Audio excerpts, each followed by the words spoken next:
Welcome to episode 101 of The Endless Stream. I'm Aidan, and this week I am joined by Kevin. We are two artists, illustrators, filmmakers, and all-round shit talkers, and each week we take some of the endless stream of content brought to you through Netflix, YouTube, Amazon Prime, Disney+, Hulu, Spotify, wherever you get your content. We take a chunk of it, we watch it, and we talk about it. This week we are talking about the Bear Man of Buncranna. We're going to talk about Blade Runner. We're going to talk about my head injury. We're going to talk about the Ninja Turtles a little bit.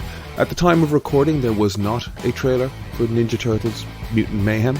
There currently is a trailer for Ninja Turtles Mutant Mayhem, and it looks cool. If you like what you hear, please consider subscribing to the podcast, heading over to iTunes, heading over to Spotify, rating and reviewing, liking and subscribing. All those good things help us out. Head over to Instagram also and follow @TheEndlessCast, where we put up art and clips from the show. And that's a good place to suggest something for us to watch, disagree with us, or just engage with us there. On top of that, you can send us an email at theendlesscast@gmail.com. And again, disagree with us, reach out to us, suggest something for us to watch. That's a good way to get in touch. All of that being said, let's get into the episode. Welcome back to The Endless Stream. If you're just joining us, you're listening to the sounds of the boyfriends you don't want. Someone described us that the other day, didn't they? No, although I know I'm her favourite of the three of us, so it's fine. This is true. But, you know, I was talking to her afterwards, and, like, she likes hiking and foraging for fucking pine cones and shit, and, like, lunatic behaviour. Oh, no, you're not into it? You're not a nature guy. We sit down and talk about film and nerds. Yeah. Oh, I'm a nature guy. I'm just not going to get up on my Sunday and go look for berries. We live in a society. No, man. Here, look, I've been learning about the deforestation. Oh, she shat on us. We're shitting on her. She shat on us. We're shitting on her. Who? She shat on us. We're shitting on her. Okay. Remember which team you're on, man. Man team. What team?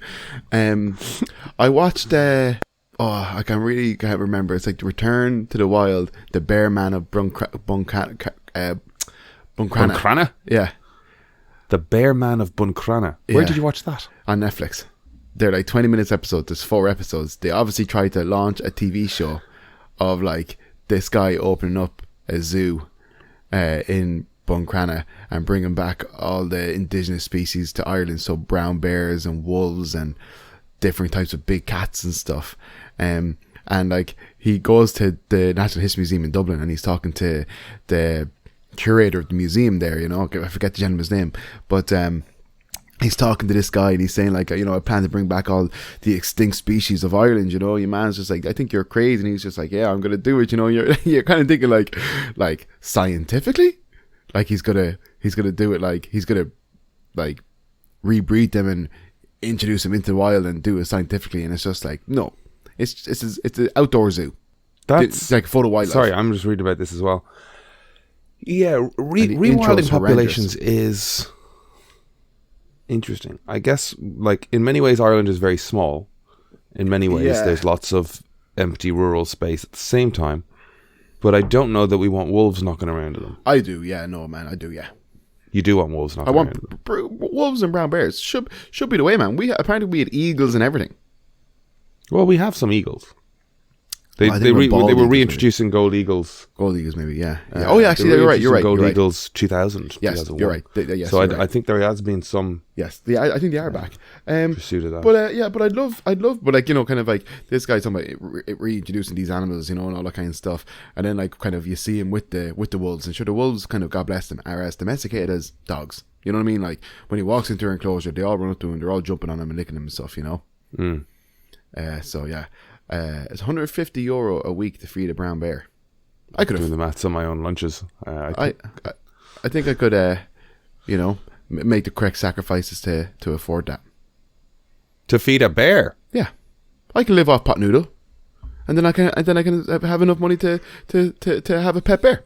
Sure, you're a bit of a brown bear yourself, aren't you? Though. That's what they call me in Hungary.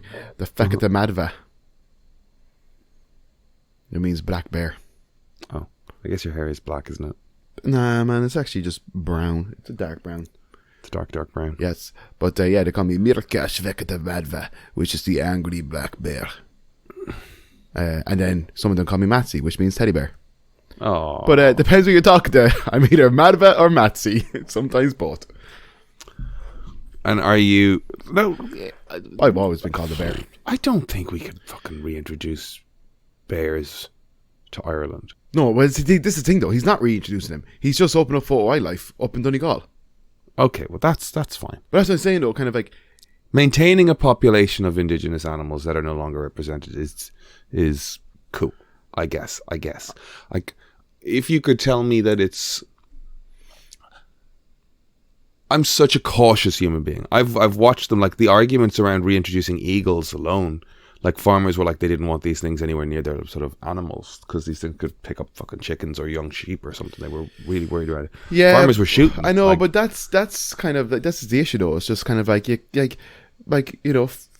over farming has caused these species to be extinct, and why is humans need to overproduce a priority over the existence of particular animals? Like, it's not.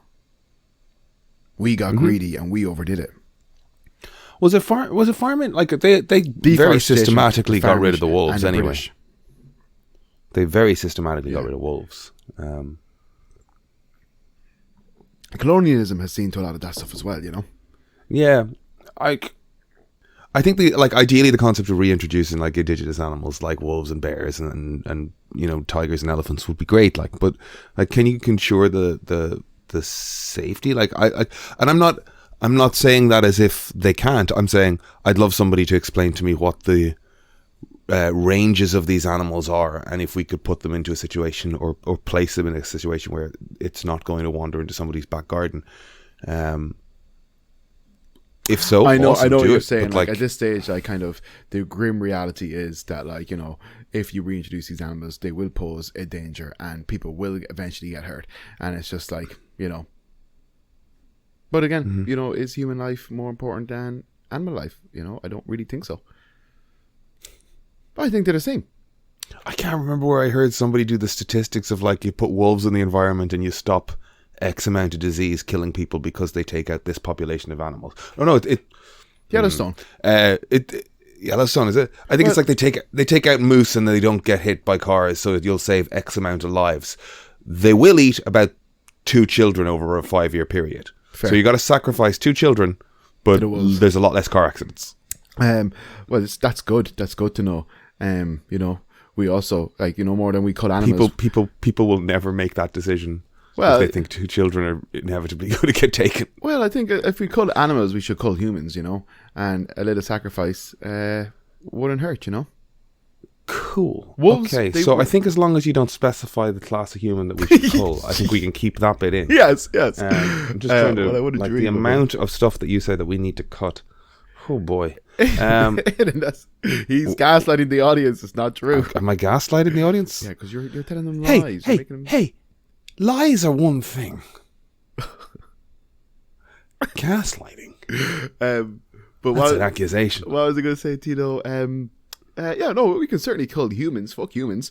Collectively, I don't care about humans. In the sense of like they're not any more important than wild animals, you know. And look, did you see? We just been cursed with more sentient and self-awareness. Is that right? I'm going to, for your own protection, walk you away from this topic. But I was going to say, they introduced wolves into Yellowstone, and it had such an effect on the ecosystem there. They even changed the courses of the rivers.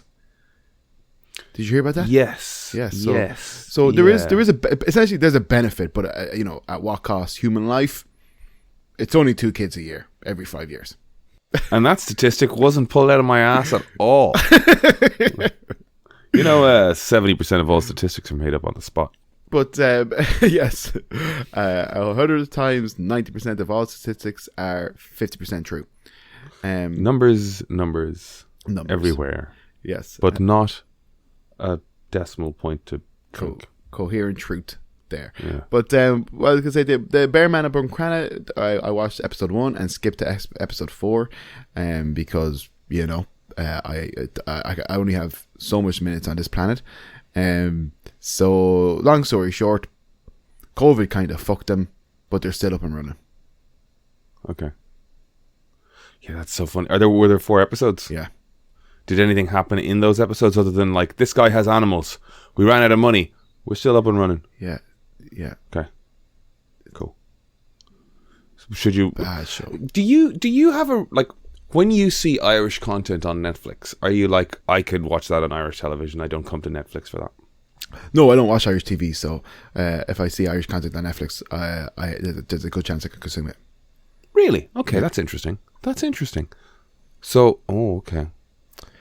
I watched. What's the argument around the license fee then? If I'm going to Netflix, if people are producing content for Netflix, they're not going through the Irish system. There's probably funding schemes involved before that actually happens. So there's probably an involvement. Yeah, well, the licensing scheme though in Ireland for the TV license, it's just owning a TV. Or no, but like the fact that you see this on Netflix means they probably, whatever production company made it, I'm just making shit up now, but I would assume whatever production company shot something in Ireland, yeah, they will have gone through the Broadcasting Authority, through Screen Ireland, through RTE, got some funding for it, gone to Netflix, got some funding for it. So there's money coming from lots of directions to make this thing happen. Yeah. Before it gets broadcast on RTE and gets put on Netflix as well. So you consuming it on Netflix is you consuming content that is the result of the license fee. Mm-hmm. Maybe. I don't know. I don't think the license fee goes that way, but anyways. Where do you think the license fee goes? Having been involved in some of these type of pilots and TV shows in the past, many moons ago, basically, like, it's kind of a shot in the dark for the people to kind of, like, you know, make these type of things, and if they get picked up or not, that's how it goes more here. I feel, you know, I think there's obviously there is schemes and all that kind of stuff, but like I think that's for more what? Structured stuff. Let me do a moment's googling. I can edit out the silences, but I am really curious because I know the whole jib jab is putting together funding. Well, I see with the Bear Man and Buncranna, I'd imagine like that was all very much off their own back of like, we're going to make this zoo and we're going to make a TV about it to promote the zoo. It's going to be great. It's blah blah blah, you know. So they probably used their own money to shoot the 4 episodes, thinking eventually they'll be able to pitch it to RTE and get it picked up, you know, or whoever would pick it up. However, COVID happened and the whole thing went to shit. That's what happened there. Okay, so you think they were shooting it themselves? Yes, 100%. I'd imagine so. And I'd say then they just, well, I imagine so. I shouldn't say 100%, but I imagine so. See, I'm just really curious about production methods, you know, like that is a thing that I do find interesting. Like, people making something on spec, it doesn't happen as much as you think it does. You know, like, why would you, like, I don't know, some people do, but why would you spend X amount of money with no executive producer for RTE, Ray McCarthy? So it's an RTE funded. It's what Bear Man and Buncranna was RTE funded. It's definitely RTE involvement. So there's an executive producer for RTE associated with it, whether or not they just bought it. But if you bought it, that's funding it. You know what I mean? Mm-hmm. So RTE is definitely involved. Okay. There you go. So I owe them money. Fuck. Huh? So I owe them money. Fuck. Only if you haven't been paying your license fee. I paid my license fee. Okay, fair enough. Let's keep going. I was trying to think about what I have done this week. I think we spoke last week about the fact that I handed in notice at work. Yes, you did. You mentioned that last week. Yeah. And we recorded that podcast on Sunday. And then I had a lovely Sunday day, I think. Well, I don't remember what I did, but it was a good Sunday, I think. What did I do? Oh, I did pancakes that day because I had missed Pancake Tuesday. We went off at the end of it and did pancakes, and Brian sent us a picture of his pancake. And then I collapsed in the middle of the night and lay on the floor unconscious for 10 minutes and woke up in the bathroom going, what the fuck? Where am I? What is this? Yeah. My face is pretty good now. Most of the swelling and whatever scratches or stuff are mostly healed away. The same person that shot on our podcast said I brought a sort of, what did she say? Sort of an unhinged energy on Friday. Yes. Wild eyes, a hobo look. All I was missing was a cup and asking for change. So a head injury is not great for a stoic nature. No, you looked a bit. I have no answers. I just have guesses. I think I fainted and then hit my head, and that's why I was unconscious. You got up too fast. You needed to poop, and you cascaded to the floor. Doesn't poop, but yes, I got up and went out to the bathroom, and then woke up in a really weird position, like with my head pinned under a chair leg. Like, you must have been freaked out.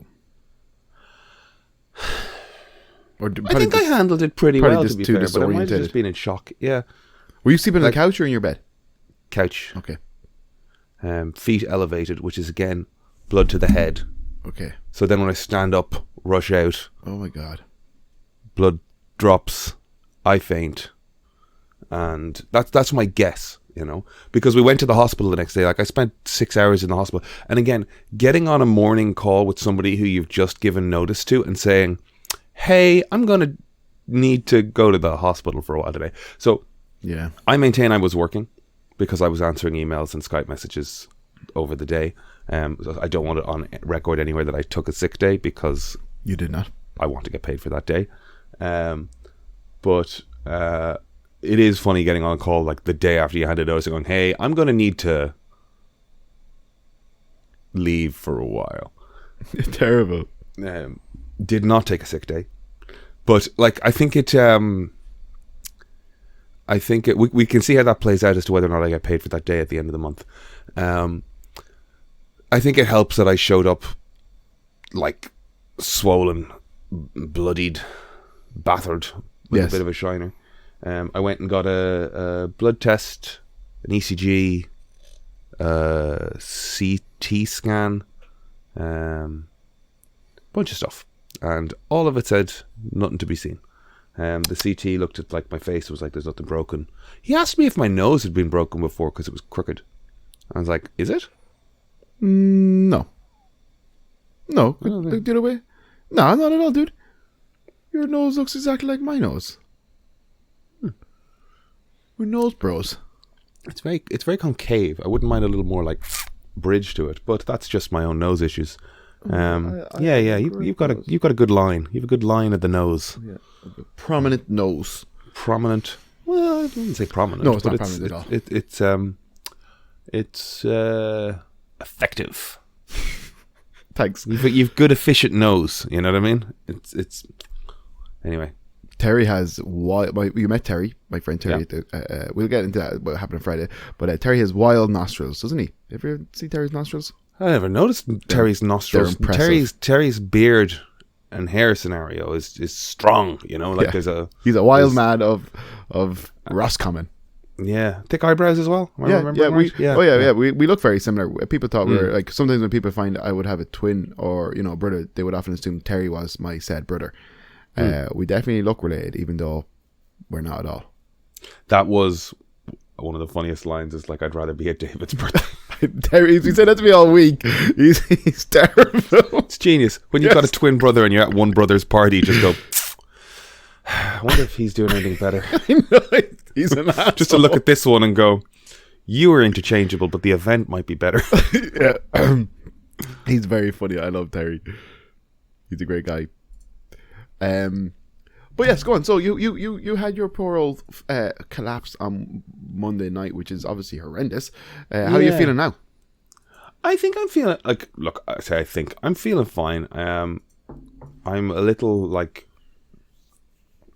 run down and scattered, and I'm hoping, again, getting to the end of the month, taking a bit of time off on the other side of it might chill me out a bit. It won't. Because I'm putting shit on my plate. I'm making it sound like I'm doing loads and loads of stuff. I'm doing nothing that isn't fun in my evenings, or my days. But I just get up and have to go and do a thing, you know. It's hard to argue that going to a comedy show in the evening and laughing my whole off isn't enjoyable. Do you know what I mean? Other than the fact that it's just energy expended as you get up from work and leave and but like, get a dart into town. You know, you are doing a lot though. I saw. It was a I guess improv sketch kind of variety show on Thursday, and Shane Clifford was on, and he was sort of a comedian towards the back end of the night, and he said, "What a fun evening we're having. I'd hate to ruin it with jokes." It was like, was such a little shady comment at all the improv and sketch that had gone before. Oh my God! Yeah, I didn't realize. Terrible. Yeah. Like he didn't even say it as acerbically as I've just said it, but there was a moment where people kind of was like, "Did he mean that?" That's hilarious. If he did, well, it's a joke. Yeah. Oh no, it was funny. It was very funny. I don't know. I just enjoy this shit. That's good. I Excellent. enjoy this shit. But it does mean that like my week has been weirdly like scattered. I haven't been watching much stuff. I'm plowing through Columbo, as we've said. I got to a very odd episode where Patrick McGoohan and Leslie Nielsen are in it. Oh yes. Do you remember Patrick McGoohan from like The Prisoner, things like that? Well, I would. Let me just Google him to be sure. I've seen your little the cute little reel you did. I've seen it. Little reel. It was such an. I guess they're spies, but there's this moment where it's like it's kind of trying to do James Bond a bit in the 70s, but it's like a TV budget, and everybody's like walking silently around rooms with purpose, and then a jacket comes off, and Leslie Nielsen's got a shoulder holster on. Oh yes, okay, He lies down on the bed, and his shirt's open down to his chest, and he's just lying there waiting for the phone to ring. And it's such an awkward pose as he sort of looks at the phone and like answers it. And Patrick McGoohan's at a desk, and then they have this code word conversation. I wanted to go away and like just write a sketch where two people just talk to each other like this. But any sketches I shoot never get shot, or any sketches I write don't get shot just based on like the amount of effort that it takes to produce something. Yes. So I just said fuck it and made a little TikTok. Yeah, no, you're right. I want to do more of those things, but you need the ideas to pop into your head. The phone rings and McGoohan says, "Colorado is a river." To which Leslie Nielsen responds, "Geronimo is an Indian." Native American. McGoohan then replies, "There's no beach like a Long Beach. An amusement park. 2 hours." It's such a weird... Yeah, it's not very... weird conversation. But it's also not very cryptic, is it? Like, I feel from that, I can probably derive where these people are going to meet up. Well, I mean, where an amusement park at Long Beach? Is Long Beach a thing? Long Island. Were they? I think they were in LA, right? Oh, I don't know. But go on, yes. Long Beach, California, yeah. Anyway, look, I'm just saying, what I've been working my way through is the Columbo of it all. It's very funny. He's done 4 episodes of Columbo with that man. McGoohan. Yeah, I got to one where Robert Vaughn's back, and it's like, oh, they stopped giving a shit that like With people repeating and stuff, yeah. repeating themselves or playing different characters. Yeah. Which is great. I'm doing an episode of Columbo this week, it is just fun. Like people like Robert Vaughn. If you ever watch F is for Family, and he's watching that TV show with like, I don't know who the villain or what the name of the show is. Like it's like The cop. McClintock. Yeah. Like there's some show that he's watching, and it's like a portly guy with like a fucking comb over hairpiece and like a cravat chasing after. But he's completely ripped off of like Robert Vaughn. Yeah. Yeah, is that it was Robert Vaughn like I want to say like the man from Uncle? Yeah, okay. Yeah. TV's James Bond. Yeah, pretty much. That's a good place to be. But the Avengers? No. The Avengers was Patrick McNee. Okay. And then depending on your era, Diana Rigg, Joanna Lumley. I never remember the guy that played Gambit in the New Avengers, but I like the head on him. Good looking head. Good looking head. Yeah. Good head.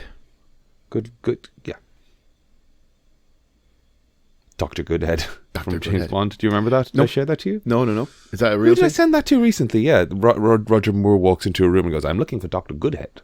And the lady goes, "You found her." And he just looks her up and then goes, "A woman." Oh my god. It's such a weird moment. It's my favorite James Bond moment because it's so fucking weird. It's terrible. It's creepy. But you're creepy. No, do I make a TikTok where I'm sitting drinking coffee watching this? Yeah, on a loop. Dr. Goodhead. A woman. But terrible. You're gonna fuck, right? Terrible. Yeah, make it a thing. That could be your thing, man. All it takes on TikTok is to have a coat full of hams. I enjoy that woman very much. How are you getting on TikTok? Your TikTok journey is taken off. Okay, yeah, this is true. I'm officially on TikTok. You can find me on TikTok at puka.tattoo. That's TATU. PUCA.TATU. I have 3 videos up there. I have 100 likes. Oh no, sorry, I have 6 videos up there and I have 100 likes. And each video averages about 250 likes, although my first one did, or watches, but although my first one did get 820. I have no idea what those numbers mean. If those numbers, how many times have you watched your first video? About 821 times. Do my views count actually? I don't know. Let me see, because I'm watching I'm watching one at the moment, and it's a short one, and then I'm going to get out of it. But I've had some nice friends be supportive, and that's really nice. And because I haven't got a fucking clue about this shit, and I don't. No, my views don't count. So I lied. You caught me in a lie. I did not watch my own video 822 times. Because it might have gone up in that 1 second. I'm on TikTok. Oh, I don't know. Like, I'm trying, you know. Yeah. I'm not. Here, look. To be honest, I'm not even doing it. I'm not doing it for likes or follows. I'm doing it so people can see my work and get in contact with me and get tattooed by me. You know. Well, yeah. I don't know. Maybe I don't put enough effort into it, but I do put some mental stock in this stuff in terms of like profile and exposure generating. Are you looking at what other tattoo artists are doing by way of their TikTok profiles? No, not really. It would be worth doing that. I will for sure. I've had a hectic while, but I will. And I think, to be honest, I've been saying because it's a marketing tool, really. Is what you're trying to use it for. Oh yeah. Like you know, full transparency. You know, same as my Instagram and stuff. I'm very fortunate to have like got a good time on Instagram and I have good customers and all that kind of stuff. You know, but and I really you know, kind of. You know, again, fuck it. You know, this is life. People talk. Like I used to kind of be very burdened by Instagram and, you know, compare myself to others, the amount of followers people have and likes and all that kind of stuff. You know, I used to, and it used to bother me a lot. I guess to a degree. You know, well, it certainly did. But I know COVID happened, and then I realized that, you know, priorities are different now, you know. So like when it comes to Instagram, I post on it, and that's it. I leave it be, and then I just answer messages. I don't bother with likes and follow. You know, like those things aren't necessarily important to me in the sense of, you know, kind of they don't bring me serotonin. I think I'm healthier, you know, for that, you know. But no, I'm really grateful for these tools because they allow me to access a customer base that I probably wouldn't have access to otherwise. However, I'm also really proud of my you know, small following on Instagram, and I really love my small following, and it's kind of like I'm also content in that, you know, in that region of being you know, as Eber jokingly calls it, micro influencer. But no, I like what I have. I like that little corner I've kind of carved for myself online. I do like it, and you know, and I'm trying, and like, you know, the reels and stuff are fun. I'm trying to kind of do those things. I'm not very good at them. One of the women in work, Vanessa, she helps me a lot, and she's great. She does nice little videos and everything for me as I tattoo and when I tattoo. So, you know, I'm really grateful for that because that really helps. And then I stitch them together myself and do the different bits and pieces. But, you know, takes a village to make a TikTok. Takes a village to make a TikTok. Yeah, I think I was telling you, like, as well, we were watching an Irish comic kind of blow up on Instagram, and like he's got a big TikTok following, and it's funny watching him gain like 100,000 followers over the space of 4 days. That's scary. Yeah, I do find this, like, I find it, like, I'm realistic about where I am in terms of like comedy and the content and the stuff that I make versus like what my actual job is, where I make my income, versus like I've no delusions of fucking celebrity through fucking social media. But it's interesting watching people build followings through this. So we were talking about MTGM, is that it? My Therapist Ghosted Me? Yes. There's a podcast, we were talking about them a little bit on Friday. Is that Vogue Williams? Vogue Williams and Joanne McNally. Yeah, I've never listened to it, but I know people who like it. Yeah, but what I'm sort of sliding towards is I was walking towards the Gaiety to come towards you guys on South William Street, and I started noticing the crowd of people going to My Therapist Ghosted Me. And it's like, oh, these people all have a look and a vibe and an energy, and they're all buzzing and they're going to a thing together, and it's going to be fun and they're going to have a great night. But it's like, you found your audience. You know what I mean? Like, whatever they pitch, like Joanne McNally's Prosecco Express type of thing, you know, I don't know her content really to comment on it, but by the time you're queuing off Prosecco, it's, you know, nights out with the Garlows and brunch and like that sort of like energy and vibe and lifestyle kind of concept, especially with Vogue Williams as well. So it's like, what is, like, I can't appeal to like the rugby lads or the like, you know, the finance bros or the tech, like what's our group of what's the dedicated Endless Stream fan look like? Nerds. Is it? Yeah, hairy white guys, probably. Comic book bears. Yeah, comic book bears. I know before I ask the question. Yes, but no, we love you guys. We love you. We love all of our listeners, no matter shape, size, color, creed, race, religion, ethnicity, chocolate preferences, ice cream preferences. No, I'm really trying to laser focus. So I'm gonna put a survey out, and once I find out what the biggest group of you, like what demographic the biggest group of you fall into, I'm really gonna really just hammer content for those people. You know, if you're fundamentalist Christian, then let me tell you, I have found Jesus, and you know, He is the way. He is the way. He is the way. The way to Vogue Williams' husband, I think his name is Spencer Matthews, is currently trying to retrieve his brother's body from Mount Everest, which is quite sad. That is. I'm just thinking about that in terms of like my brother's into like climbing shit, hiking up stuff, and occasionally he talks about like Everest or what it would take, or like, you know, the base camp trips that you can do, where like you're not necessarily climbing Everest, but you're going to the Himalayas and, you know, make a next hike up to the base camp of Everest, you know, and like that in itself is a fucking schlep. Actually, I just had a thought. The Endless Stream takes Everest, yeah? No. All three of us? Actually, most of the people I know who actually listen to the Endless Stream are female. Well, let me tell you, have I got a brunch spot for you? Hey, don't shit on brunch. I love brunch. I'm not shitting on brunch. I'm now laser focusing my content. So I was in Swords there's yesterday. No such thing as gender. These are all gender constructs we're being conditioned to believe. Brunch is gender neutral. Anybody can enjoy brunch. Open your WhatsApp. No. Open your WhatsApp, right? Yes. Look at these pictures and tell me this isn't like distilled brunch energy targeted solely at women.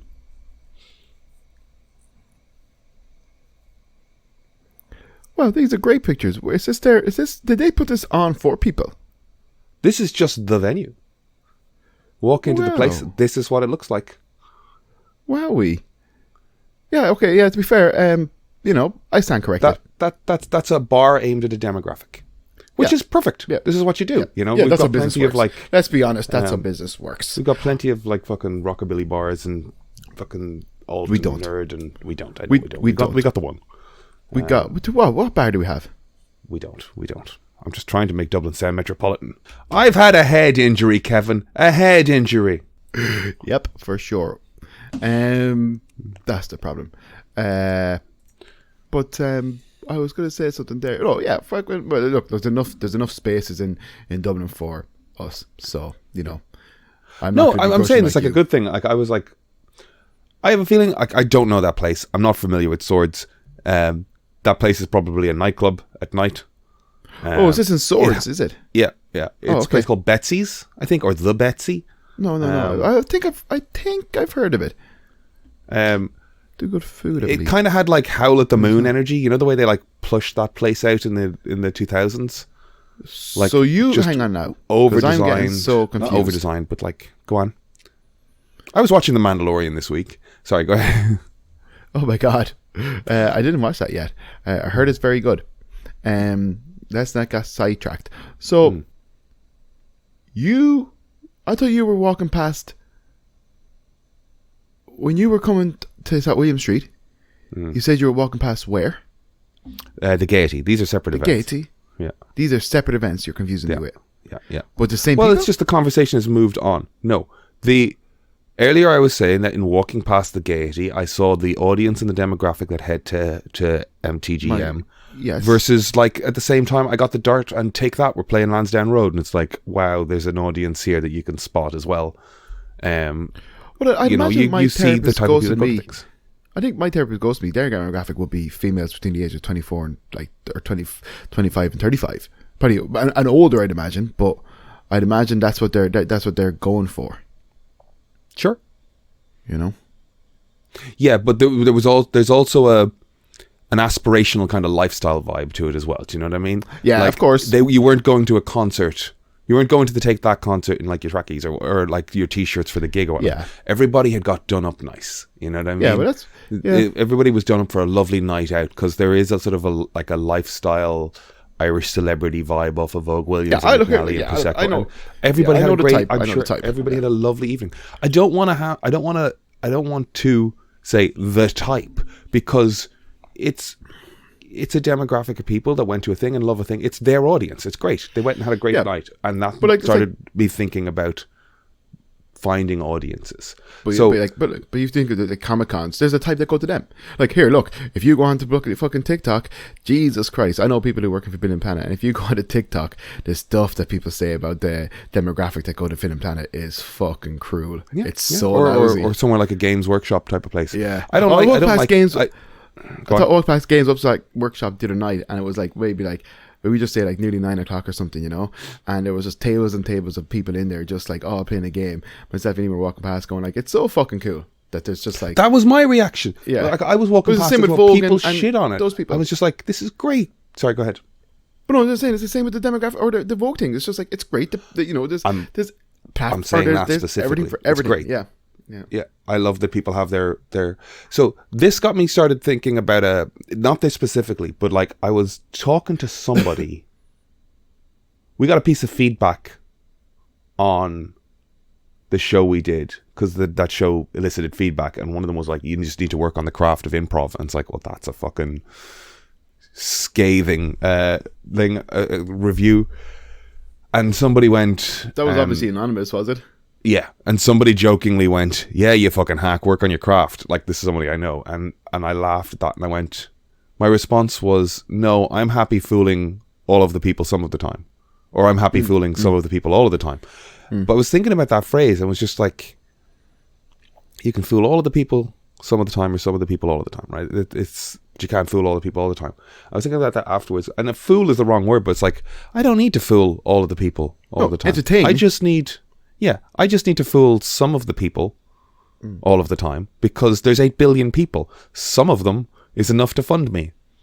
But that's pretty much, you know. I just need my audience. That's pretty much what I talk about on my Instagram. Like, I don't need the biggest followers or the biggest following or anything that at all, you know. I've carved myself a nice little corner of the Instagram bloody, you know, machine. Carve myself a nice little corner of it that I'm proud of and I'm happy with, you know. And if it continues to grow, great. But that's not going to be from a lack of work or effort, you know. I do have to put the effort in, and I don't put enough in, but I will be putting it more in because it's fucking a necessity. Well, it's just, it got me thinking about phrases that meant one thing a while ago and don't necessarily apply in the same way anymore. Like, you can fool all the people all the time, and some of the like, whatever, I've got that wrong this time, but it's like, that saying still makes sense, and its original tense still makes sense. But I did find it funny that I could kind of twist that too. I don't need to fool. I just need some of the people to buy my shit. And sustain good. But the other thing is like, you know, you can't judge a book by a cover. And it's like, that made a lot of sense when you leather bound a book with just a name on the exterior of it. Yeah. But we literally make covers for books specifically designed to give you an idea of what the book is like inside. Yes. You know, there's art and a blurb. And also, you know, and then we can make some pretty simple judgments on books based on covers. For sure, yeah. Yeah, and also kind of, and that goes both ways. You know, you can judge a book by its cover, think it's great, and buy it, and it's shit. You can judge a book by its cover, think it's shit, get it, and then it's great. You know, first impressions are just impressions; they change. If you're someone who judges somebody off of like your first impression, that's too quick a jump. Yeah, well, like it's me saying the original intent of that expression is, you know, don't judge people, get to know them. Yeah. Or don't judge a scenario, get to know it. But like literally talking about books, if I walk into a bookshop and there's a book there with a space ranger with a laser gun, I'm like, that's going to be a sci-fi book. Book judged by cover. Yes. I saw a movie on Netflix. All right. Very, very straightforward. The if I was to judge the movie by its cover, this movie just hit the nail on the head instantly with what it was about. The movie is called Fall, and it features two thrill seekers, extreme sport climbers, climbing a 2,000-foot radio kind of tower to the very tippity top, and what happens when they get to the top. And it's I actually, like, to be honest, there's some parts of it, you know, it's just two people on top of a tower for the vast majority of the movie, you know. But it was just, oh my god, the anxiety, it was just awful. It was great. Like, the movie's not great, but they did a great job of like kind of making, like, I was anxious for so much of it, which is good, you know. Like, yeah, if you have any way kind of, like, I've been to some pretty high places and I am not comfortable with heights, and but I always enjoy them, and this movie does a good job of just like making it like, oh god, I don't like any of this at all ever, I hate it, you know. But it was great. It was great fun. It's a bit of a silly movie, but it was great fun. Is there anyone we'd know in it? Jeffrey Dean Morgan is in it. Oh, cool. Okay. Does he play the tower? He plays the girl's father who's climbing the tower. Ah, okay. He's in it for all of 2 seconds. It was probably, you know, I'm going to get a bunch of money for doing this movie. You know, I only got to film for like, you know, a day. But yeah, horror. It's terrible to talk to you about this because you can't hack it at all. But don't like it. Don't like it's like the is it drifting, or there's a few. There's a few type of things where like people go scuba diving and they come up and the boat's gone. It's like, no, thank you. Yeah, people. Or the one with your one on the boat, somewhere. or the one on the surfboard. There's a shark. What's that? It's like, yeah, I don't know what you're talking about. With what's her face? The one with the head. Is it Blake Lively or Kate Hudson, or I think it's Blake Lively. Yeah, I can't remember. But what was I going to say to you? Yeah, but like, you know, some of those movies I like them. I saw one before. I can't remember the name of it, and it was just two girls stuck under the tarp of a public swimming pool. Yeah, I don't want to watch it. No. It was great, man, but it was awful. It was so good though. I don't care. No. Yeah. No, thank you. Fall is great. It does a good job of, you know, I felt did a good job of making you feel really anxious, the heights and stuff. And like, realistically, it's probably just shot on a, like, you know, a 7-foot pillar in a green room. But I really liked it. I thought, like, no, you know, it's a silly horror movie or it's a silly scary movie. People make bad choices, but it's fun. I love that, like, logistical concept as well, where it's like we're able to make something that feels expansive using limited hardware. So you remember the movie The Cube? Mm-hmm.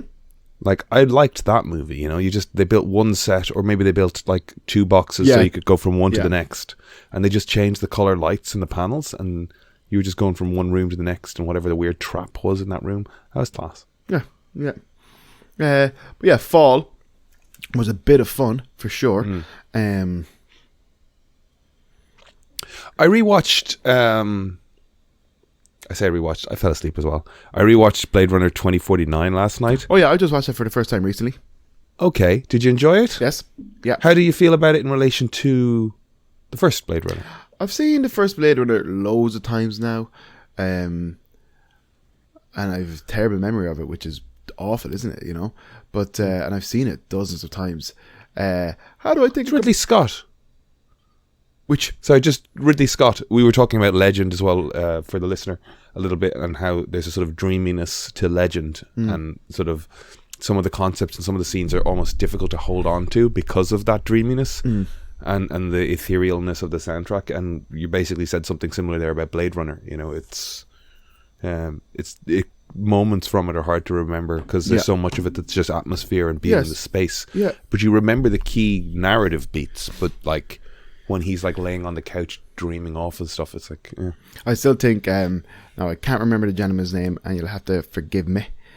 What's the lad's name? He died there recently, and he's in Blade Runner, the first one, and he's the guy he's the guy who's just like, I've seen starbeams. Rutger Hauer. Yeah, Rutger Hauer. Yeah, I still love that monologue. I think that's a great bit. I think I watched it when I was a kid, and I was just like, there was enough in that little bit to be like, wow, this universe is huge, and this guy's a history, and it's so expansive, and like that gave me chills. You know, didn't even have to I didn't need to know anything about it. It's just alluding to all these things in the past. It's just like, wow, that's a great bit. You know what I mean? Yeah. Yeah. Sea beams on the cusp of Orion. It's what was it? Tears in the Rain or whatever it is. Yeah. Beautiful bit. What did I think of the new one? Yeah, I liked it. I thought Batista was pretty cool in it. That's that movie. What year was that? Oh God, I'm old. That movie is. I said to you before. That's the one where I was like, okay, I think there's more to Batista than the sort of John Cena, The Rock angle. Like when you're thinking about ex-wrestlers picking a path of performance, what he is able to do in his stillness and in his smaller movements with the sort of scale and power he has there, it's like, oh, okay, this guy's an actor as opposed to a movie star. And I thought it was very good. I've had time for Bautista since 2049, and I mean beyond yes, beyond enjoying him as an action movie caricature or character like in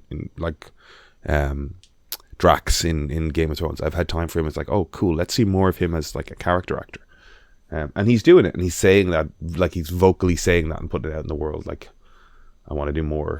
I want to be a character actor. Yeah, because he's even saying like he's aging out of all this like muscle stuff, you know. Yeah, he's in his mid-50s. 50s, Batista's probably in his 50s. But yeah, I did like Blade Runner. I did like it. Kind of, like I said, I watched it a couple of weeks ago. Yeah, like I think it's a good decent follow-up. I think it's pretty good. Yeah, it loses me a bit towards the end. I do have to watch it because I fucking fell asleep, but it loses me a bit towards the end where it's like, I'm trying to decide whether or not I dig too much into this, but it's like the argument as to whether or not Harrison Ford's character is a replicant is funny. I think it's been settled, or I think they've landed on something, but for a while, like Ridley Scott he's absolutely a replicant, and Harrison Ford was like, he's not a replicant because if he's not a real person, then why does this matter? The fact that he shows up older and there's no concept that he is a replicant, or I don't know. I like the idea that he's a replicant. It's more interesting to me. Okay. So throwing that away kind of annoys me. In terms of production design, like it's beautiful. So much went into the world. I do wish that they'd given him something other to wear than grey t-shirt and jeans.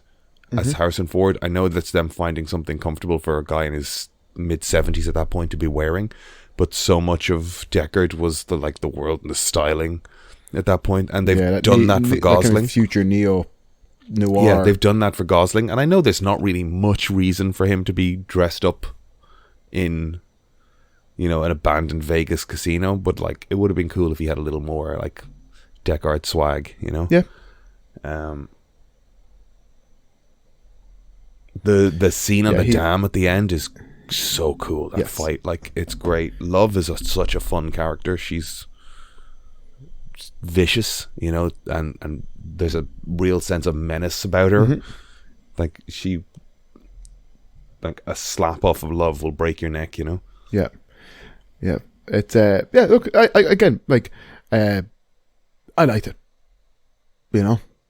I think it's a good follow up to the first one. Did that anime ever happen? There was some. I believe there's a Blade Runner anime out there, isn't there? There was something that got billed around the same time. Anna de Armas is someone who is in that as well. That like I completely, like I don't think I like her. she was a thing. I don't think she was as big a thing in the year that came out. Like it wasn't until Knives Out that I really registered her as a performer. I think she's great. She was great in it. Yeah, she was great in it. Yeah, Blade Runner Black Lotus did come out. I just haven't watched it. Yeah. And that's dealing with the era where the power cut happens and 10 days and all the records are wiped. Interesting. Yeah, I should watch it. You know, just I'm always happy like world building stuff. You know, it doesn't have to necessarily, you know, be too in tune with the first one to a degree. You know. Oh, actually, I started. Have you heard about Moon Girl and Dinosaur? Moon Girl and Devil Dinosaur. Devil Dinosaur. Have you watched any of it? Is it out? Yeah. There's at least 4 know. or 5 episodes out now at the moment. Okay. They're like 40-minute episodes. I put it on. 40-minute? The first one was definitely 40 minutes, yeah. Okay. I thought this was like a cartoon, like kids' cartoon, 11 or 22-minute episodes. It's a 40-minute pilot. Let me check. I'm pretty sure. To be fair, like the Justice League back in the day did like a 3-episode pilot, which was,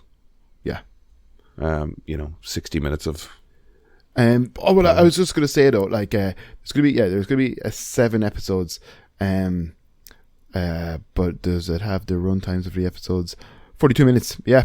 Or running time 22 minutes, 44 for Moon Girl landing only. So that must have been the first episode.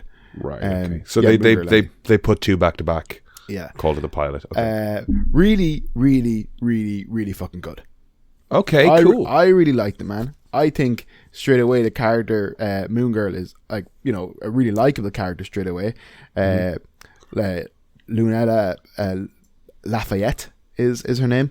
But I don't really know much about Devil Dinosaur, although I thought Devil Dinosaur is a Jack Kirby creation. I don't know much about Moon Girl. But that's only because Moon Girl is more recent. I don't know. Like I saw another bloody superhero there the other day in Marvel called Captain Avalon or something. Some new superhero. I don't know who he is. Moon Girl is a little bit more recent than I would be aware of. I know there's a big push from her, and I do have 1 or 2 of her comics because other superheroes featured in it, and they're like collector-y type of stuff to a degree. But Moon Girl and Devil Dinosaur, it is class. It's class. I thought it was class. I really liked it. That's great. And I didn't get to watch all of it, but I was really, really enjoying it. I think the animation's great. I think it looks great. What a weird concept. Yeah, I know, but it was fun. It's really, really like, yeah, man. I like, you know, obviously it's a kids' cartoon and stuff, but as in like it's more kind of directed towards kids and stuff. But I mean, like there's enough there for anybody, I think, to enjoy it. Really, I really enjoyed it. I thought it was cool. Cool. Lawrence Fishburne's in it. Alison Brie. Those are the names I know. There are others. Lieb Bearer, Maya Hawke, Michael Cimino, Diamond White. I know Lawrence Fishburne and Alison Brie, and I'm not going to get into who I know and don't know. Really, really, really, really, really, really enjoyable. Oh, Louise Guzman's in it. Wesley Snipes is in it. Very good. There's a few. Alfre Woodard, you'd know her to see. Craig Robinson. I like Craig Method Robinson. Man. So David Diggs, he looks familiar. Oh, June Diane Raphael is there. David Diggs is great. Paul Scheer. So, like, yeah, great cast. Cool. If this is all Moon Girl, brilliant stuff. It is.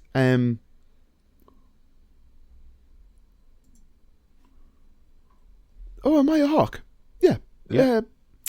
What's it called? Uma Thurman's daughter and Ethan Hawke's daughter. Yeah, brilliant, dude. It's a really good fun show. We shouldn't be reading out people's names. Just like having that.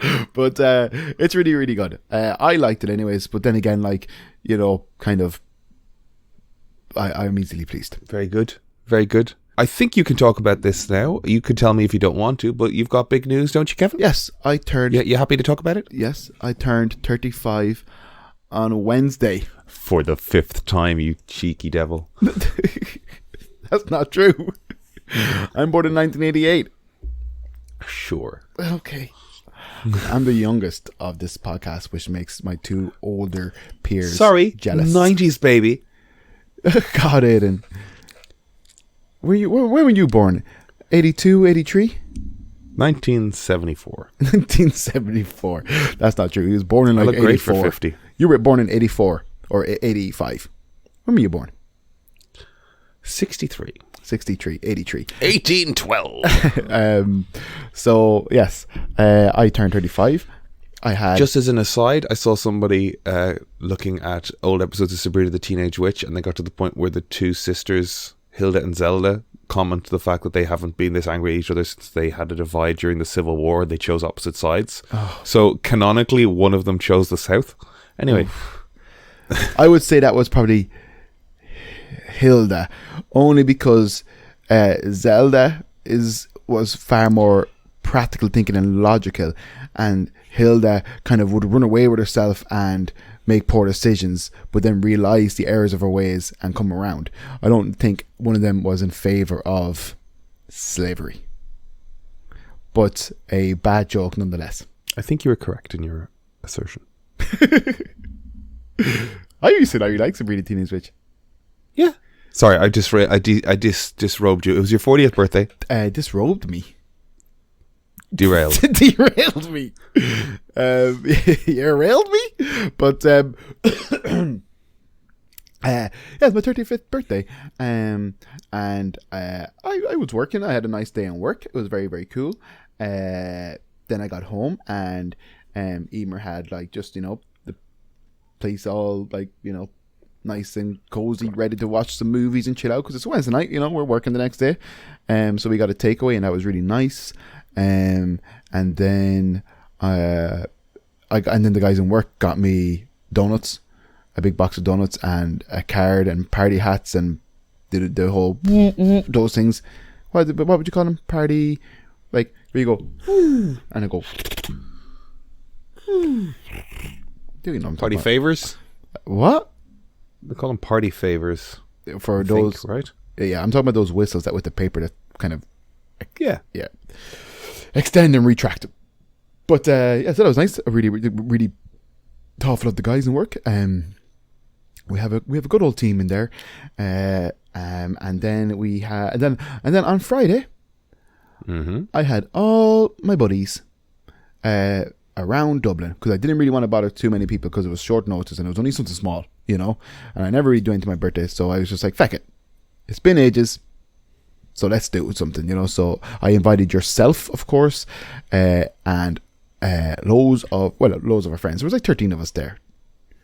And we went for dinner in Saba on South William Street, and it was great. The food was delicious, really, really good.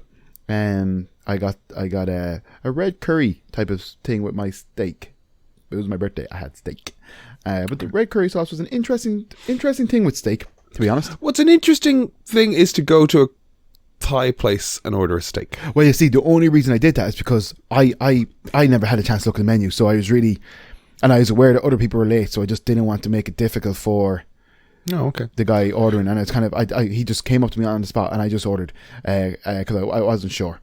That's the only reason I did that. I wouldn't normally, or what's whatever. And the steak was delicious. Don't get me wrong. They did an amazing steak. Yeah, I guess I don't like. First of all, anywhere can cook steak. I'm not rigidly suggesting that it has to be some sort of steak specific restaurant. I guess what you were aiming at is like a beef curry type of thing, really, right? Yes, yeah. Like if I were to, but you just got like steak and curry on the side. Yeah, good steak, but it was, yes, delicious. That's what I'm saying. The food was great. It was really, really nice. And then I got a little happy birthday thing, which was really nice. I wasn't expecting that, I got some cool gifts and fun gifts and stuff. Like kind of like a really, really fucking great night. And to top it all off, Emer and I got the keys. Went home and topped it off. Oh, sorry. No, excuse me. I don't know what the last one is. Oh, you've had a hard life. To top it all off, Emer and I got the keys to our new house. Amazing. Yes, the fucking journey is over. That was a brutal fucking year, because at the end of 2021, we had a meeting with a broker who kind of said to us, like, you have all your ducks in a row, you know, you're in a good stage, go for it now. So we started a house hunt, like, essentially, kind of, yeah, that was when we started a house hunt. So it's been like a year later, and we've got the keys on Friday. It was brutal, but I'm so happy that it's over. I know moving and packing and unpacking and, you know, all of that stuff is going to be hard work, but I embraced those fucking problems as opposed to, you know, trying to get the house. It was fucking hard, man, but I'm so happy we got a great little home for ourselves. It's very, very, very exciting, and yeah, hopefully, you know, we really want to get our own dog. And obviously that's not easy when you're renting, because landlords do not like people to have pets. But which I don't agree with. But we'll look to foster, I'd say, fairly fast, and eventually adopt. But I'd like to kind of foster initially, just because, you know, we'll be settling in and all that kind of stuff, and, you know, there will be different bits and pieces to do with the house anyways, so fostering might be, you know, a bit easier to a degree, because if we can foster, if we have a week if we have a couple of months where it's going to be quieter, we can foster, and then if there's going to be more work at some stage, you know what I mean, like, so it might, we'll see, but either way, we're one step closer to getting a dog, which is, I do love that at the end of all of that, it really was we just want the house so we can get a dog. Yes, yeah. All boils down to, and I'll have my own space in the house, so I'll have a proper setup for the podcast, so you can't harass and abuse me anymore. Dear listener, do we harass and abuse Kevin? Dearest listeners, it's off the show. BTS. It's off. It's BTS. BTS. It's beating Kev. But yeah, so congratulations, buddy. Pretty swell birthday gift, all things considered, you know. Emer didn't get me anything for my birthday, so I assume she's giving me her half of the house, and it's my house. She did pay for my dinner actually the other day, which is nice of her. You sent money to me and I had to send it to her. Yes, please do. But yes, that's my big news. Aiden is licking a comb. Do you know that your tongue, I probably said this on the podcast already, you can look at anything and imagine what it would feel like to lick it. Your tongue knows everything. I mean, I don't know. Maybe I know what you're trying to say there, but it's like, yeah, buddy, I can look at anything and imagine what it's like to stick my finger in it. What are we saying? No. Texturally, right? Your tongue knows what everything would feel like if you licked it. Like, think about it. Like, you know, let me have a look around. Cardboard.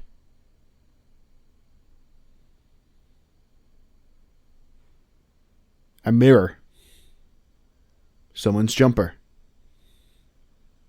Tarmac. A tree. A leaf. But what do we... Your tongue has all this information in it. If you imagine yourself licking like a roll of masking tape, you know exactly texturally what that would feel like without actually having to do it. And you probably never did it, but you know. I don't understand this. Your tongue assertion knows everything. How? What are we saying? How does the brain intuit? I personally don't need to concern myself with evidence.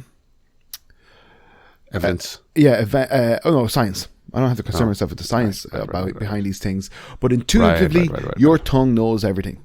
What it's like to lick a photograph. What it's like to lick a piece of paper, a newspaper. You know? I don't know why you're using your eyebrows. What it's like to lick someone's eyebrow. Have you ever licked someone's eyebrow? No. Do you know what that would feel like? Yes. Listener, I'd like for you to look to your right. That may be a mug. In my case, it's another microphone. I've never licked that mug or microphone, but I know if I did lick it, exactly how it would feel. So pick something to the right of you. Yeah. Think about what it might be like to lick that thing. Yeah. And get in touch with us. Lick that thing and tell us if it felt the way you expected. Yeah. All right. Your brain knows. So I will try my darndest, my absolute darndest, to not miss any episodes over the next couple of weeks. But time will be tight. We have a bit of a deadline to when we need to move out, so every hour counts. You know. But we have our episode this morning, and we have our episode next week. Yes. Which we'll talk about at the end. Yeah. Yeah. But does that constitute for next weekend's episode as well? Yes. Okay. So I have free weekend next weekend. Yeah. Oh, perfect. That's great, man. I need that. That's brilliant. So what Kev's alluding to is we got a guest coming on next week, but we're going to have to record them a little earlier. So we're going to record them in the middle of the week, and that'll be next week's episode as well. And it's going to be great fun. Yeah. I watched the new episode of The Mandalorian. That's up. Mm-hmm. Did you watch that at all? I didn't get a chance, to be honest. Okay. How did you feel about it? What did you think? It's interesting. Like, I'm overthinking, as I do. I feel like it's been like 2 years since the last season, though. Probably, yeah. I mean, Boba Fett sat in the middle of that. And Boba Fett was a bit of a mess. It's never felt more like a theme park, I think. Okay. Right? It's I was a little surprised by how, I mean, maybe if I go back and watch season 2, I think the way the production has gone through the Book of Boba Fett and the world they established there, it opens with all these Mandalorians like doing a ritual initiation. They're giving a kid his helmet. Is it like ooga chaka, ooga chaka? I can't fight that feeling deep inside of me. A Mandalorian's helmet has never looked more like a Hasbro product. Everybody was painted up and coloured. It just looked like a toy commercial. And I don't think it looked that way in season 1 or season 2. When they visit Navarro and we see Carl Weathers' character, again, the sort of dangerous vibe to the place, the sort of outlying western town, the sort of Sergio Leone vibes that they were going for, again now feels very like you're walking through Galaxy's Edge and there's like a little band playing and there's people knocking, I don't know, like there's a shop, and like it suddenly felt very like an ad for coming to Galaxy's Edge. You know, just people walking around very pleasantly going about day to day. And I was like, this is a bit on the nose of like, kind of like, they're basically making the TV show more like the experience as opposed to basing the experience on the TV show. Yeah, and especially coming off the back of watching Andor, which is so rooted in a sense of like committed reality, not reality, but like committing to the reality of this. This feels so Toy Story. Sorry, the Galaxy's Toy Story-ish. Edge. You said that is the Star Wars experience, is it? Yes. Yeah. Okay. Cool. Sorry. Yeah. So like it felt its most toy shop I've seen it look in a while. Yeah. I'm not sure how I feel about that. It's interesting. I was thinking about it because there was like a call out for like people to write articles about The Mandalorian I saw, and I'd like pitched something, and it made me stop and think about like how there is a conflict with this sort of Star Wars franchise as well. Like George Lucas is of the era of Spielberg and Scorsese and Coppola and Peter Bogdanovich. He's from that sort of 60s, 70s new wave cinema auteur thing in America. But he made the most commercial endeavor of all of them almost, you know. So there is this sort of like, it's Flash Gordon. It's a very commercial idea at the same time, but people connected to a sort of morality and spirituality in it as well. So there's this real conflict between the grit and heart of something and the commercial end of it, you know. And even the planet they go to it's literally gentrified. It's like literally gentrified.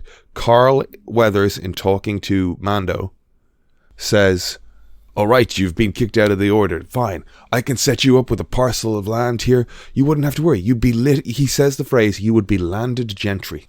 Yeah. like, because he's set himself up as High Magistrate.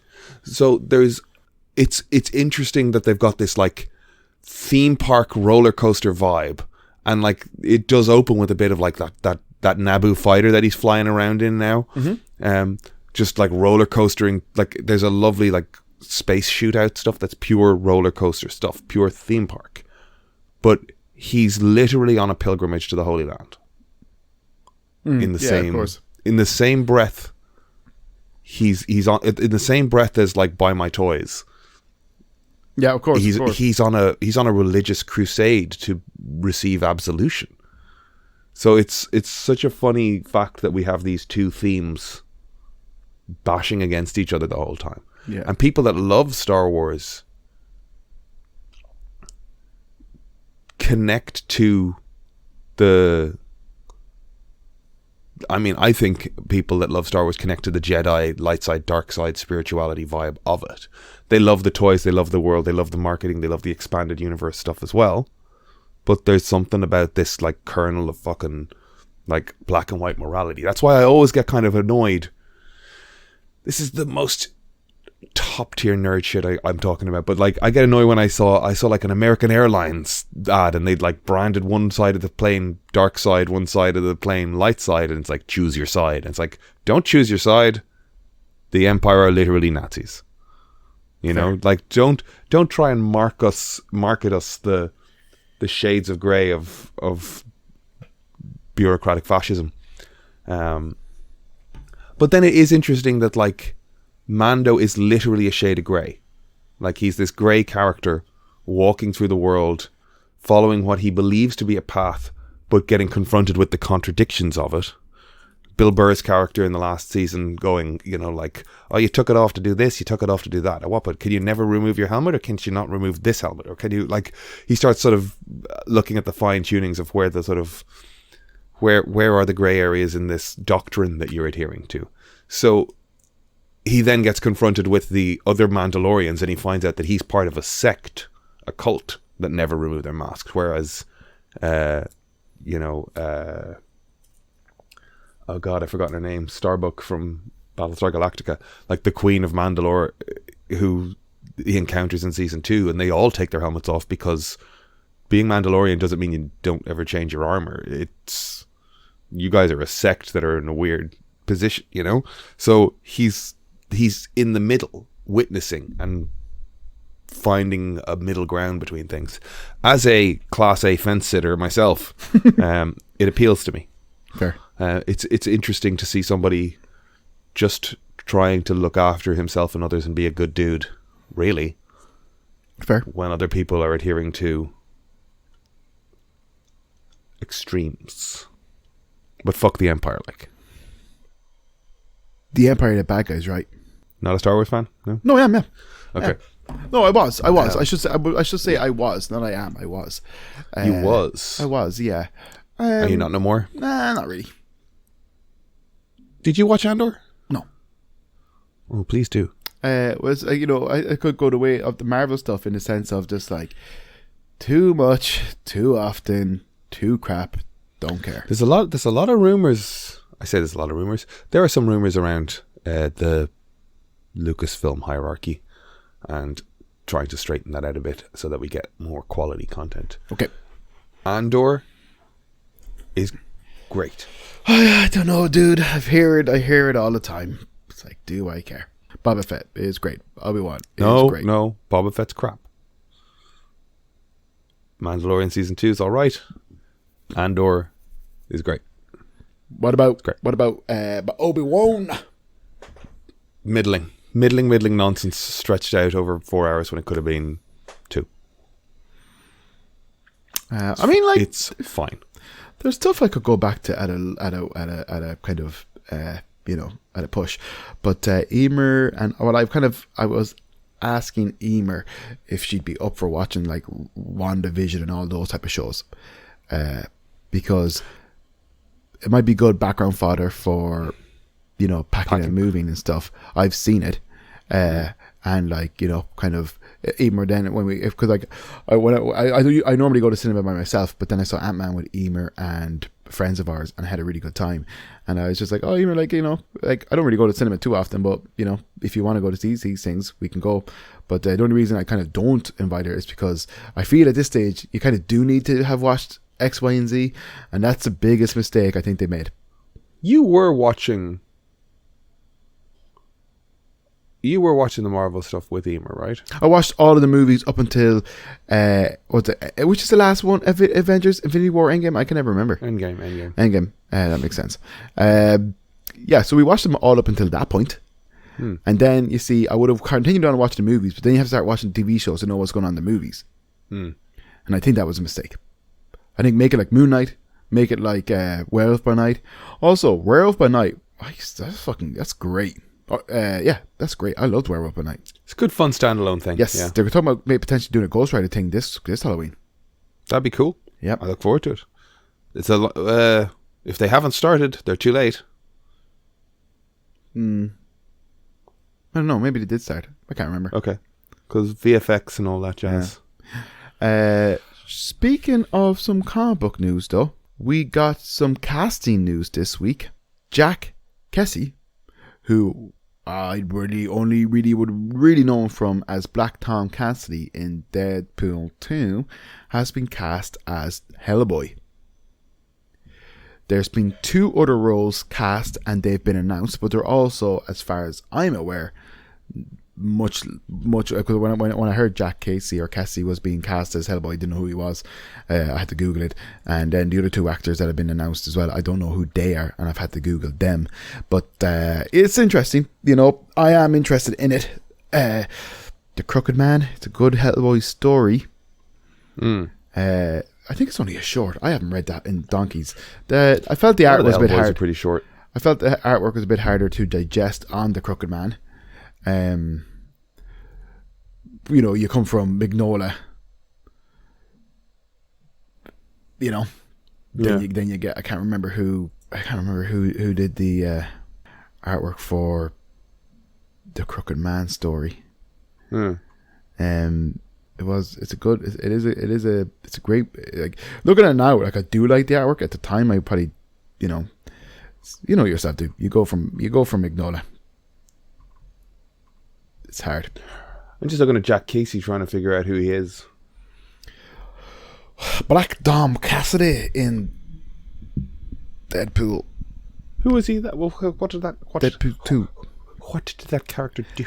He was in the prison with Deadpool. He had all the, like, kind of the dreads and stuff, didn't he? Or long hair or something. I don't remember this character at all. He was basically on Deadpool's shit in the movie. Right. Limited role. Limited role. Yes. Yeah. Yeah. But interesting, like they're like, it's basically like they're giving it another go, but it's like, I feel like it's because it's a smaller and smaller budget. That's my fear. Yeah. That's my fear, is this is getting kind of diminished. Yeah, diminished returns. Isn't that what they say? That's how I know what they say. Also, Harrison Ford is just 13 years old. Harrison Ford is just 13 years old? Yes. Is he a leap year baby? Yeah. Wow. He was born 13 years ago. And started carpentry. He just started doing carpentry again. The Crooked Man, I mean, I'm excited to see where it goes. Look, kind of like, let's see. It could, a smaller budget horror could be better for Hellboy. Yeah. Yeah. Just keep it. We don't need him fighting a giant 10-story building. We need him dealing with weird shit on the ground. Red meat stop. Yeah, but like, if you read a Hellboy comic, especially the early stuff, is there really a moment where he's wading out into a highway and having a big car explosion around him? No. Just creepy, shadowy things. I know, I love Hellboy. It's great. Like that Spawn cartoon where, like, nothing happens. Which one? Or it's just there's just one, is there?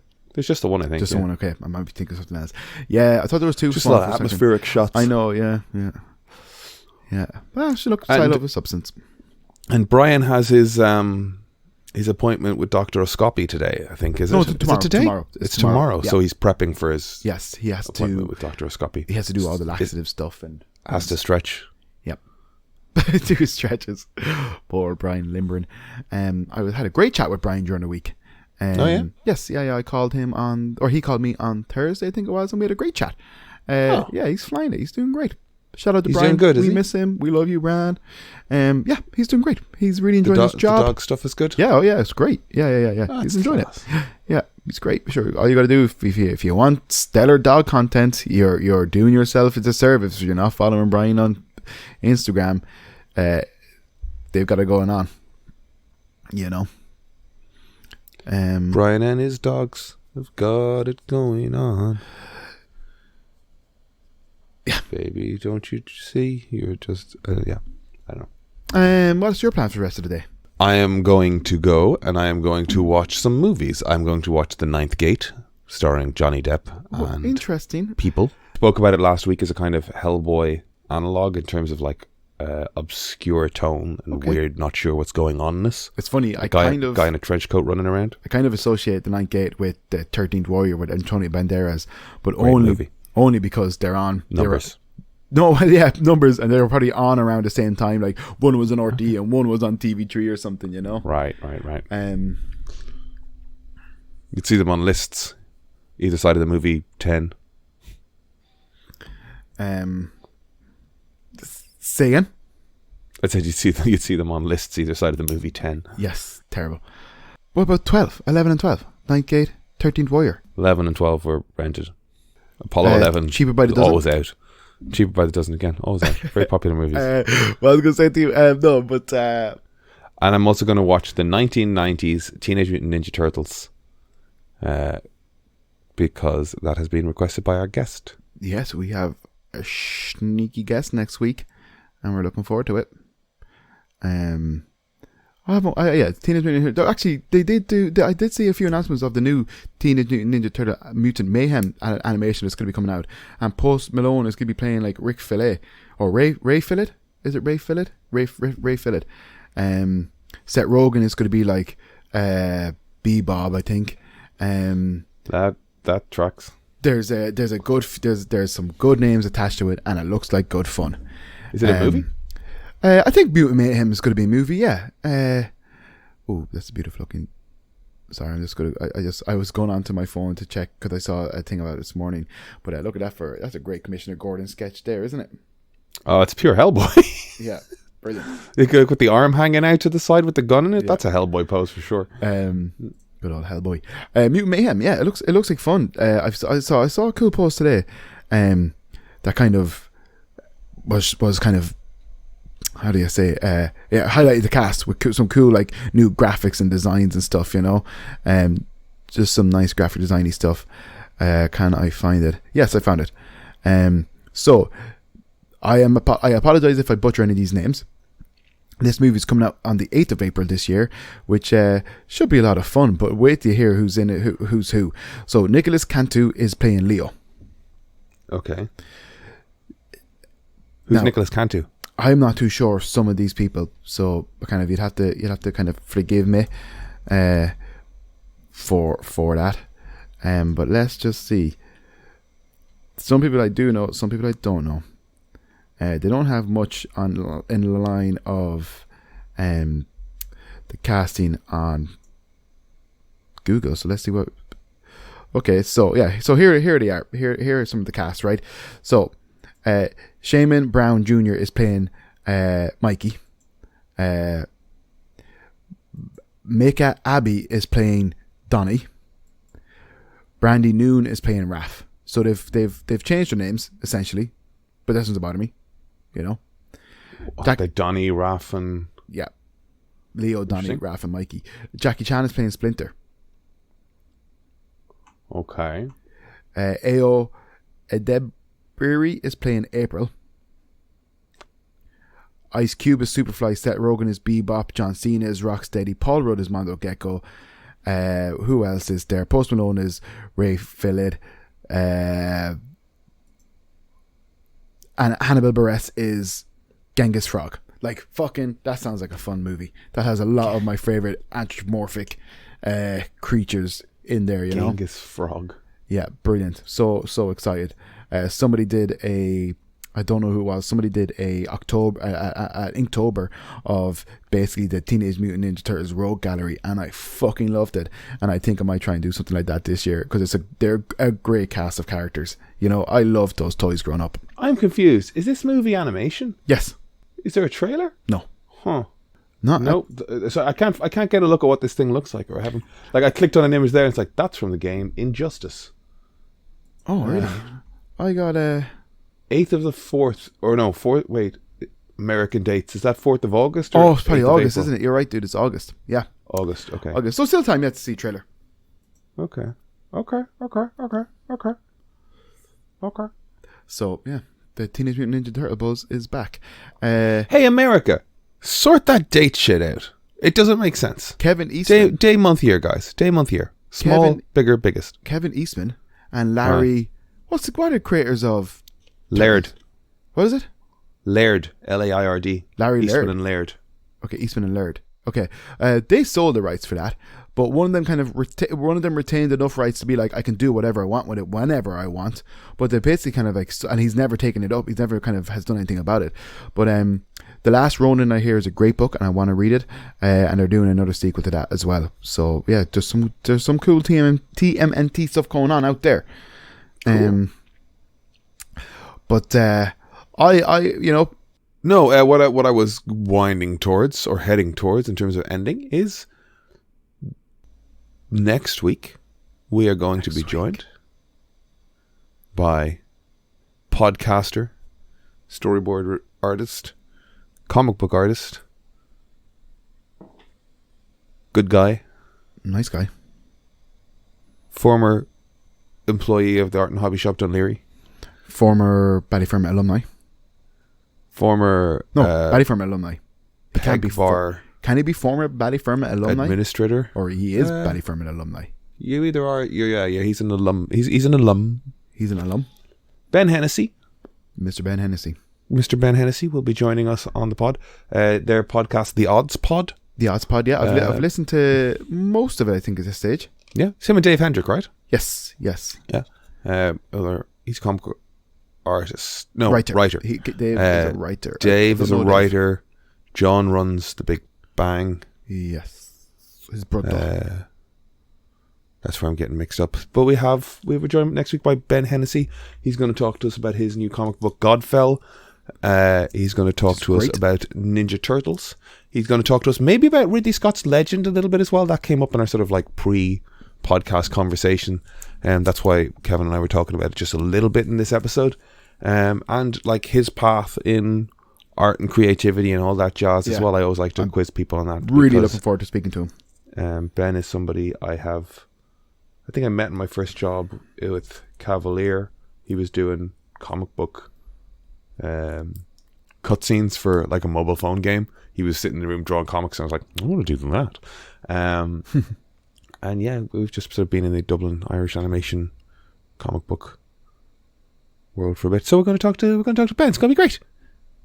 Also, it's an excuse to watch the Ninja Turtles movie, which is a great shout, great throwback shout. I'll order pizza. I'm so fat.